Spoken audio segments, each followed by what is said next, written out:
Aujourd'hui, on teste le serveur MCP officiel de Microsoft pour Power BI. En tant que fan d'IA et de Power BI, j'attendais cela avec impatience. Et franchement, ça vaut le détour. Ce serveur MCP, c'est quoi exactement?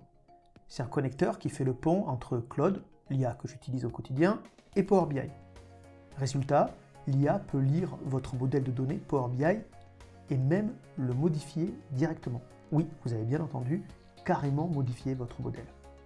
Pour le setup, vous aurez besoin de deux choses.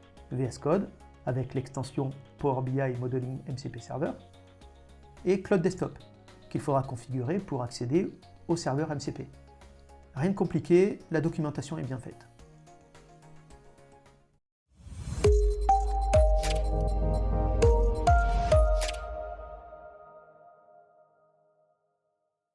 Allez, on attaque les tests. Voici un rapport Power BI réalisé il y a quelques années. Il s'agit d'un modèle classique en étoile, avec ses tables, ses relations, et notez ces mesures isolées dans un dossier, non pas dans une table dédiée. On va justement régler ça avec Claude. Allez, maintenant direction Cloud Desktop. Je crée un projet dédié. Pourquoi? Pour définir des instructions permanentes sur toutes les conversations à venir. Convention de nommage, bonnes pratiques, emplacement des mesures, tout ce qu'un bon modèle Power BI doit respecter. Petite précision, j'utilise Sonnet 4.5, le modèle standard, rien d'exotique ici. Premier ordre simple, connecte-toi au rapport Power BI. On valide ici que le serveur MCP répond bien.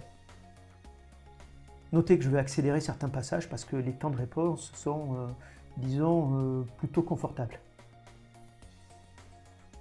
Et voilà, connexion établie, Claude confirme qu'il a bien lu mes instructions de projet. Parfait. Maintenant, test grandeur nature. Je lui demande de créer une nouvelle mesure. Le total du chiffre d'affaires budgété. Je le laisse choisir le nom et l'emplacement selon mes règles définies dans mes instructions projet.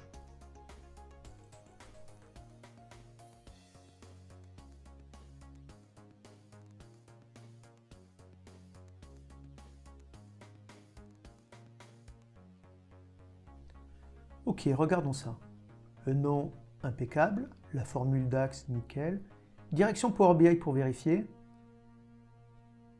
Et oui, il a créé la table en DAX avec la bonne formule. Premier test validé. Maintenant, corsons les choses. Demandons-lui de migrer toutes mes mesures vers cette nouvelle table.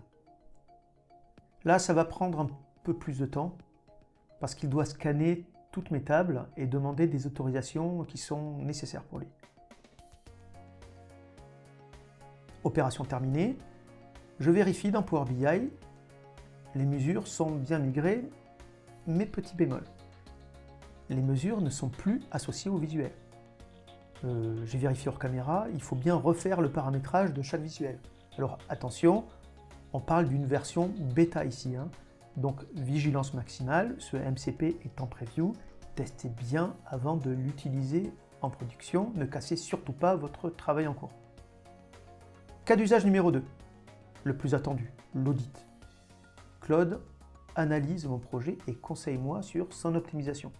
C'est la fonctionnalité que tout le monde veut tester. Ici, Claude prend encore plus son temps. Normal, il doit ingérer toute la structure du modèle. Laissons-le travailler.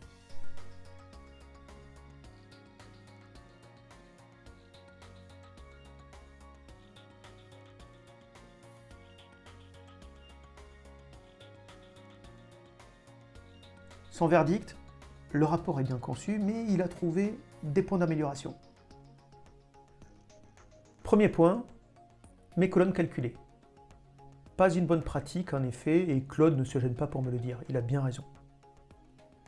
Deuxièmement, ma table calendrier créée en DAX. Claude suggère de le faire en Power Query à la place. C'est effectivement mieux. Il propose aussi de renommer les relations. Bon, je trouve ça un peu pointilleux, mais pourquoi pas. Et il suggère d'optimiser certains types de données. Pas que ça ne marche pas, mais c'est plus optimal. Franchement, dans l'ensemble, les conseils sont vraiment très pertinents, je trouve. Enfin, dernière question, je vais demander à Claude sur quoi il peut intervenir dans Power BI pour en déduire ses limites. Sa réponse, il peut agir sur les connexions, les tables, les colonnes, les mesures, les relations, bref, tout le modèle sémantique. Il peut même lire les requêtes Power Query sur ce que j'ai pu lire, mais attention, en aucun cas, il ne peut les écrire. Autre limite, il ne peut pas toucher à l'interface utilisateur. Donc voilà, j'en ai fini pour ces premiers tests. Mon avis, c'est très prometteur, même si ce n'est pas totalement en point, le potentiel ici est énorme.